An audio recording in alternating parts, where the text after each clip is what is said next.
খুব অল্প বয়সে চুল পেকে যাচ্ছে, সেটার কি সলিউশন? কিছু ভিটামিন আর মিনারেলস এর অভাবের জন্য মেলানিন ক্ষরণটা কিন্তু হচ্ছে না। এবার খাদ্য তালিকায় সেই খাবারগুলো রাখতে হবে। এখনকার সময়ে আরেকটা জিনিস আমরা খুব ফেস করছি প্রবলেম, সেটা হচ্ছে হেয়ার ফল, হেয়ার লস, এবং সেটা একটা বয়সের পর হয়তো অটোমেটিক হবে, সেটা স্বাভাবিকই, কিন্তু এখন খুব কম বয়স থেকে স্টার্ট হয়ে যাচ্ছে সবারই, মানে এই হেয়ার ফলটা হচ্ছেই। তো সেটার ক্ষেত্রে কি করব?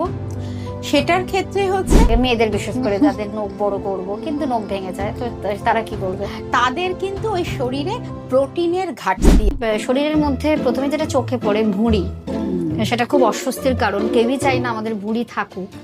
তাহলে সেটা বলো যে ভুঁড়িটা মানে ফুড হ্যাবিট, যোগাসন, এক্সারসাইজ সবই করব, কিন্তু তার সাথে খাওয়া দাওয়াটা সেটা আমরা কার্বোহাইড্রেট অবশ্যই খাবো, কিন্তু সেটা চুজ করব কমপ্লেক্স কার্বোহাইড্রেট, মানে হোল গ্রেনস গুলো, যেটা ওটস, ডালিয়া, কিনোয়া।